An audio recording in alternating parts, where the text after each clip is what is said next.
제가 제주도 가기 전에 이번 제주도 컨퍼런스의 주제가 생기였습니다. 생기. 그래서 생기란 제목으로 함께 같이 말씀을 나누었어요. 하나님이 사람을 흙으로 만드시고 그 후에 하나님의 숨, 하나님의 생기를 불어넣으시니 사람이 살아있는 몸이 되었다. 근데 생기가 뭐냐? 하나님의 생명을 불어넣어 주신 것이고 하나님의 영을 불어넣어 주신 것이다. 그래서 우리는 이 땅에 존재할 때부터 하나님의 영으로 갖고 하나님의 생명을 가지고 하나님과 똑같은 능력을 가지고 이 땅에 우리가 살도록 하나님이 만드셨다고 하는 거죠. 그래서 이 땅에 우리가 하나님의 형상으로 지은 바 되어져서 이 땅을 다스리는 자로 하나님 우리를 보내주신 거예요. 그래서 저와 여러분 이 땅에 본래 하나님의 왕으로, 이 땅의 왕으로, 이 땅에 다스리는 자로, 이 땅의 정복자로 우리가 이 땅에 보낸 바 되어지고 태어난 줄 믿습니다. 근데 이걸요 우리만 알 뿐만 아니라 누가 알았어요? 악한 영이 알았어요. 사단이. 그래서 성경에서 창세기 3장에 보면 사단의 대명사 그 모델로 뱀이 나옵니다. 그놈의 뱀 와서 우리를 꼬시기 시작했고요. 아담과 하와가 꼬임에 넘어감으로 말미암아서 아담 안에 있었던 그 통치의 다스림의 그 능력을 뱀에게, 사단에게 속아서 빼앗겨 버린 게 된 거죠. 그래서 어떻게 됩니까? 그 다음부터 사람은 에덴의 동산, 행복의 동산에서 쫓겨나서 세상에서 유리방황하면서 고난, 고통, 괴로움, 어려움, 그 어려움의 과정들을 겪게 되어진 거죠. 근데 하나님께서 그 자기를 닮은 모습으로 만들어 놓은 사람의 모습이 그렇게 불행한 모습 가운데 빠져 있는 모습을 보면서 너무너무 안타까워서 하나님의 새로운 계획을 세우셨습니다. 그건 무엇인가 하면 바로 그들의 죄악의 굴레에서 그들을 자유케 하기 위해서 하나님의 신 자신이 이 땅에 인간의 옷을 입고 이 땅에 와서 그들의 죄를 대신 담당하겠다라는 마음을 가지신 거죠. 바로 그분이 누굽니까? 예수 그리스도. 예수님이 이 땅에 오신 거예요. 그리고 십자가의 죽으심으로 죄 없으신 그분이 바로 저와 여러분들의 모든 죄악을 가지고 대신 십자가에 달려 죽으신 거예요. 그래서 십자가는요 예수님이 패배한 장소가 아니라 바로 예수님이 십자가에 죽으심으로 사단이 승리했다고 환호성을 피우고 승리했다고 온 세상을 어둠으로 가득 차게 만들었으나 십자가의 그 사건을 통하여서 사단의 권세를 깨트려버리고 예수님이 승리하셔서 모든 사람의 죄를 사하고 구원하고 회복하고 자유케 만드는 장소가 되어져 버리는 것입니다. 그래서 여러분 십자가는요 엄청 끔찍한 사형틀인데 요즘은 십자가가 어떤 이미지입니까? 병원에 가면 십자가, 십자가, 교회 십자가는요 사랑을 실천하고 그리고 사람을 구원하는 그 이미지로 바뀌어져 버렸습니다. 왜 그렇습니까? 그 사람을 죽이는 엄청난 끔찍한 사형틀, 사실은요 그 십자가 형틀을 만들었던 로마 사람들도요 자기들이 봐도 너무너무 끔찍하게 사람들이 죽으니까 야 저렇게 우리 죽이지 말자, 너무 끔찍하다, 스스로 십자가의 사형 제도를 폐지해버릴 만큼 그렇게 끔찍한 사형틀이었어요. 근데 요즘은 그 사형틀이 십자가가 어떻게 바뀌었어요? 사람을 살리고 구원하는. 왜 그렇습니까? 바로 예수 그리스도가 십자가에 죽으심으로, 그 예수님 때문에 우리가 구원을 받게 되어지고 예수님 때문에 우리 삶의 모습들이 회복이 되어지는 거예요. 그래서 사단에게 속아서 우리가 모든 하나님의 통치의 권세를 빼앗기기 전에 하나님이 저와 여러분을 만들었을 때 그때 그 모든 권세와 능력을 예수님을 믿는 모든 사람들에게 다시금 회복하여 주시고 그 능력을 통해 이 땅을 다스려 나가는 사람으로 우리를 만들어 주시는 줄 믿습니다.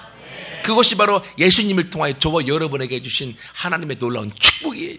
그래서 예수님을 온전히 믿고 예수님을 온전히 아는 사람들은요 행복할 수밖에 없습니다. 예수님을 정말로 만난 사람들은요 그들의 미래 인생에 대하여서 당당하고 어디 앞에도 기죽지 않고 두려워하지 않고 자신감 있게 살아갈 수가 있습니다. 왜냐하면 이 세상의 모든 사단의 권세를 깨트리신 바로 그 예수 그리스도, 그분이 내 안에 계시잖아요. 나와 함께 하시잖아요. 바로 그 예수님을 통하여서 우리의 삶의 모습이 달라져 버리는 거예요. 근데 오늘 본문의 말씀에 보면 보세요. 그런즉 누구든지, 보세요. 돈 많은 사람만, 얼굴 잘생긴 사람만, 공부 잘하는 사람만 아니에요. 누구든지, 다른 말하면 모든 사람이 누구든지 그리스도 예수 안에 있으면, 여러분 그리스도 예수 안에 있다고 하는 말이 무슨 말일까요? 내가 그리스도 예수 안에 있으면 누구든지 새로운 피조물이 되어져 버립니다. 이전 것은 지나가 버렸습니다. 나는 새롭게 되어졌습니다. 성경은 말하고 있는데 그러면 그리스도 예수 안에 있다는 말이 무엇일까요? 쉬운 말로 하면요, 바로 예수님을 영접한 사람을 뜻합니다. 요한복음 1장 12절에 영접하는 자, 곧 그 이름을 믿는 자들에게는 하나님의 자녀가 되는 권세를 주셨습니다. 그래서 예수님을 믿는 그 모든 사람은 바로 그들이 안에 예수님이 들어올 뿐만이 아니라 그들이 예수님 안에 들어가게 되어져 있어요. 그리스도 예수 안에 있다고 하는 것은 바로 그 예수님을 믿는데, 무엇으로 믿느냐? 그분이 나의 죄 때문에 돌아가셨습니다, 십자가에. 그리고 그분이 내 안에 들어오셔서 나의 왕, 나의 주인이 되었습니다 라고 하는 걸 믿는 거예요.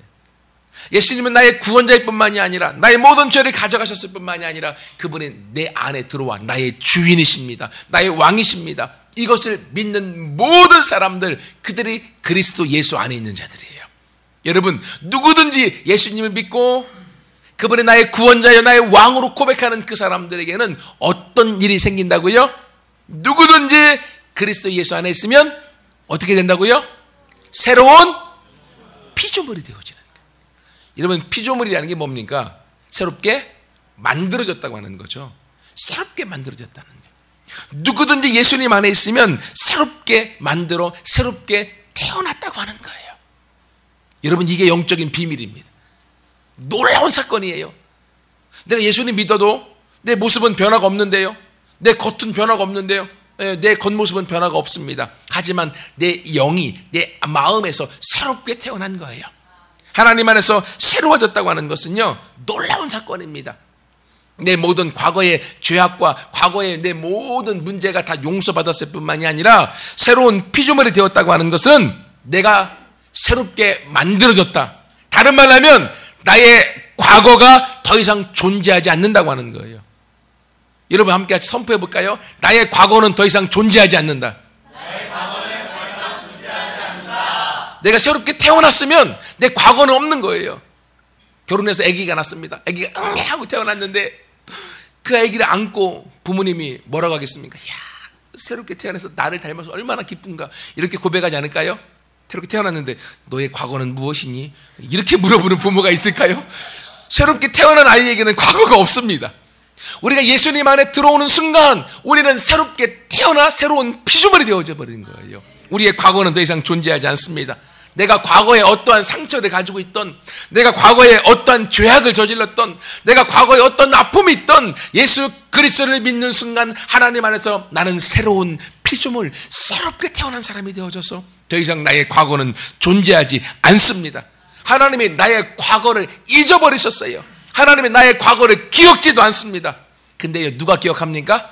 사단이 기억해서요, 우리 마음속에, 우리 생각 속에 자꾸만 내 과거의 모습을 떠올려 만들어 과거의 나를 묶어버리고 과거의 나를 종속시켜서 과거의 노예로, 세상의 노예로 살도록 우리를 이끌어가는 거예요. 하지만 성경은 말합니다. 누구든지 그리스도 안에 있으면 새롭게 태어났다. 새롭게 태어났으므로 너의 과거는 더 이상 존재하지 않는다. 너는 새롭게 태어나서 새롭게 나의 영과 함께, 나의 생명과 함께 새롭게 시작하는 것이다 라고 주님 말씀하시는 거예요. 여러분, 그러므로 기억하십시오. 여러분의 과거는 존재하지 않습니다. 예수님 안에 태어나는 한, 예수님 안에 있는 한 여러분은 새로운 피조물입니다. 하나님에 의해 새롭게 지음바 되어졌고 새롭게 태어났습니다. 이것이 내 모습이에요. 하나님 안에 태어난 사람, 하나님과 함께 태어난 사람, 하나님의 생명으로 태어난 사람, 그것이 바로 저와 여러분의 모습입니다. 이 태어난 모습이에요. 근데 어떻게 태어났는가 하면, 여러분, 본래 하나님의 사람을 만들었을 때 창세기 2장 7절에 있었던 그때의 그 모습으로 하나님이 다시금 회복시켜 주시는 거예요. 우리가 타락하기 그 이전에, 뱀에게 꼬임받아서 나의 모든 권세와 권능을 잊어버리기 이전에 하나님의 형상대로 사람을 만드시고 그들에게 복을 주시며 그들에게 이르시되 생육하고 번성하여 땅에 충만하라, 땅을 정복하라, 땅을 다스려라. 이 권능을 우리 가운데 그대로 주어서 하나님의 숨, 하나님의 생명으로 살아가고 하나님의 능력을 갖고 살아가는 사람으로 우리를 만드신 거예요. 그러므로 여러분, 이 거듭남의 사건, 새롭게 태어남의 사건이 우리 가운데 놀라운 축복이고 그것이 우리 가운데 놀라운 기적의 사건임을 믿습니다. 근데 여러분, 우리가 이렇게 거듭나는 것, 새롭게 태어나는 것이 어떻게 가능합니까? 베드로전서 1장 23절에 보면 우리가 거듭난 것은요, 썩어지지 않는 씨앗, 하나님의 씨앗으로 된 것인데 그 씨앗이 무엇이냐? 하나님의 말씀이다 라고 이야기하고 있습니다. 우리가 거듭나는 것은요, 하나님의 말씀으로 거듭나는 거예요. 하나님의 말씀이 심겨짐으로, 말씀의 씨앗이 심겨짐으로. 여러분 보세요. 농부들이 밖에다 농사를 짓습니다. 농사를 지을 때 옥수수를 먹고 싶어요. 제가 옥수수 너무너무 좋아하거든요. 그럼 옥수수를 심을 때 무엇을 심습니까? 네, 옥수수를 심습니다. 강냉이를 심어요. 그러면 옥수수가 납니다. 팥 심은 데 팥 나고 콩 심은 데 콩 납니다. 그렇죠? 마찬가지로요, 사람이 태어날 때는 엄마의 뱃속의 자궁에 정자라고 하는 씨앗이 심겨졌을 때 거기서 사람이 탄생해서 이 땅에 저와 여러분이 탄생하는 거예요. 마찬가지로 영의 탄생도 마찬가지입니다. 저와 여러분의 영 안에 하나님의 말씀의 씨앗이 심겨졌을 때 그 씨앗이 우리 가운데 하나님의 말씀을 통하여서 영의 사람으로 새로운 피조물로 거듭나게 만드는 거예요. 여러분, 그러므로요, 우리 안에 바로 하나님의 이 말씀이 심겨졌다는 거. 하나님의 말씀이 심겨지기 전에는 어떠한 변화도 없습니다. 영적인 어떠한 생산적인 것도 나타나지 않습니다. 하지만 말씀이 심겨지면 말씀이 심겨진 대로 우리 가운데 역사합니다. 기적의 말씀이 심겨지고 치유의 말씀이 심겨지면 그 말씀을 믿는 믿음대로 우리 안에 치유가 일어납니다. 번성과 부유함의 말씀이 심겨지면 그 말씀이 심겨진 대로 하나님의 번성과 부유함의 말씀대로 우리 가운데 이루어지는 거예요. 왜 그런지 아십니까? 하나님의 말씀이 하나님이시기 때문에. 여러분, 사람을 알고 싶으면 그 사람이 하는 말을 보라고 이야기합니다. 그렇죠? 그 사람이 말을 들으면 그 사람의 됨됨이를 알게 되어져 있습니다. 말과 그 사람은 하나이기 때문에요. 마찬가지입니다. 하나님을 알고 싶으면 하나님의 말씀을 보시면 돼요. 하나님의 말씀과 하나님이 한 분이십니다. 하나님이 말씀하셨는데 그 말씀을 이루어주지 않는다. 하나님은 거짓말쟁이인 거죠. 그렇죠? 하지만 하나님은 결코 거짓말하시지 않습니다. 그분이 말씀하신 건 그분이 이루어주시는 거예요. 그러므로 여러분의 마음속에 하나님의 복음의 씨앗이 심겨짐으로 우리가 그것을 믿고 우리가 구원을 받고 우리가 새롭게 태어난 것처럼 여러분의 마음에, 여러분의 영에 하나님의 어떤 말씀이든지 그것이 심겨지면 그 말씀이 여러분 가운데 하나님의 역사하심으로, 기적으로, 능력으로 우리가 경험케 되어질 줄 믿습니다. 여러분, 그러므로요, 우리가 말씀을 읽고 말씀을 묵상하고 말씀을 그리고 암송하는 이유가 어디에 있느냐? 그 말씀이 내 마음판에 심겨지고 내 마음에 믿음으로 들어올 때 그 말씀은 나를 통하여서 일하고 나를 통해서 열매를 맺고 나를 통하여 기적을 가져다주고 나를 통하여 치유를 주고 나를 통하여서 번성을 주고 나를 통하여 부유함을 주고 아멘 할 때까지 나를 통하여 하나님의 역사를 주고 나를 통하여 하나님의 일하심을 경험하는 주인공이 되어질 줄 믿습니다. 그러므로 우리 마음에 말씀이 심겨져야 되는 게, 왜? 그 말씀을 통해 우리가 새로운 피조물이 되어졌기 때문에. 그러면 세 번째로요, 이렇게 하나님의 말씀이 심겨진 자에게는요, 여러분, 더 이상 정죄를 받지 않습니다. 새로운 피조물로 구원받은 사람은요, 하나님 안에서 더 이상 정죄함을 받지 않습니다. 우리가 과거에 죄지었던 것들이요, 귀신같이 귀신이 기억해서 우리 가운데 알려줍니다. 하지만 우리가 구원받은 다음에는요, 우리의 과거의 모든 죄악을 하나님은 기억지 아니하시고 잊어버리시고 우리에게 정죄하지 아니하시고 우리를 깨끗게 하시고 우리를 자유케 하십니다. 그러므로 진리를 할지는 진리가 너희를 자유케 하리라. 너희가 나하고 와서 함께 변론해보자. 너희 죄가 주홍 같을지라도 내가 흰눈같이 만들어주겠다. 하나님 말씀하셨거든요. 내가 너희 죄를 다시는 기억하지도 않고 너희의 죄가 동에서 서가 먼 것처럼 내가 너희의 죄악을 알지도 못하게 될 것이다. 여러분, 그러므로 하나님은 더 이상 우리가 예수 그리스도 안에 있는 한 정죄받지 않는 사람으로 우리를 만들어주시는 거예요. 근데도 불구하고 우리가 예수님을 믿음에도 불구하고 우리가 죄를 지을 때가 있어 없어요? 있어요. 하지만 우리 가운데 기쁜 소식이 있습니다. 대제사장이신 예수님께서 우리가 죄를 지을 때마다 요한에서 1장 9절에 만일 우리가 우리 죄를 자백하면, 우리가 죄를 지을 때마다 예수님 앞에 우리 죄를 자백하면 저는 미쁘시고 의로사 우리 죄를 사시고 모든 불의에서 우리를 깨끗게 하여 주시는 거예요. 예수님을 믿고 구원받고 새로운 피조물이 된 이후에 우리가 범죄한 상황이 생겨서 우리가 낙심하고 좌절할 때도요, 실망하지 마십시오. 그 죄악을 가지고 주님 앞에 나와 고백하십시오. 자백하십시오. 주님은 그것을 씻어주시고 자유케 하시고 더 이상 우리를 정죄하지 않아서 자유함을 주셔서 그 안에서 우리가 힘을 내요 하나님을 섬기는 인생으로 바뀌어지게 되어 있죠. 믿습니다. 말씀을 마무리합니다. 여러분, 우리가 예수 그리스도 안에 있으면 누구든지 잘난 사람, 못난 사람, 돈 많은 사람, 돈 없는 사람, 키 큰 사람, 키 작은 사람, 뚱뚱한 사람, 울쭉한 사람 관계없이 누구든지 예수 그리스도를 영접하고 예수 그리스도를 나의 구원자로 믿는 그 모든 사람은 이 땅에 새롭게 태어났습니다. 하나님의 아들로, 하나님의 딸로 새롭게 태어나서 더 이상 그 사람에게는 과거가 존재하지 않습니다. 여러분의 과거는 없습니다.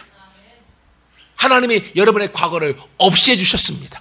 그리고 여러분이 하나님 안에서 새롭게 태어나 하나님의 말씀이 여러분 마음에 심겨진 대로 그 말씀의 기적을, 말씀의 열매를, 말씀의 능력을 따먹는 사람으로 이 땅에 여러분을 정복자요, 이 땅의 주인공이요, 이 땅에 다스리는 자로 저와 여러분을 세우신 줄 믿습니다. 만일 죄를 지었어도요, 하나님 앞에 나와 고백할 때마다 여러분의 죄가 사해집니다. 더 이상 하나님은 여러분을 정죄하지 않습니다. 정죄하고 두렵게 만들고 여러분을 올가매는 건 사단이 주는 말입니다. 그 사단의 모든 괴계를 깨뜨리고 십자가의 보혈의 능력을 통해 함께 나아가서 주님 앞에 자유한 승리자, 자유한 새로운 피조물이 되어져서 그 피조물의 능력 가운데 모든 사람에게 선한 영향력이 끼쳐나가는 우리 모두가 되기를 축원합니다. 같이 함께 선포하기 원하는데요, 따라서 하세요. 나는 예수 그리스도 안에서 새로운 피조물이다. 나는 더 이상 정죄받지 않습니다. 하나님은 내 죄를 기억하지 않으십니다. 나의 죄는 모두 지워졌습니다. 나는 새로운 피조물입니다. 나에게는 과거가 없습니다. 내가 만일 죄를 짓는다면 즉시 내 죄를 고백할 것입니다. 나는 그 즉시 모든 불의에서 깨끗하게 될 것입니다. 하나님 감사합니다. 나는 새로운 피조물입니다.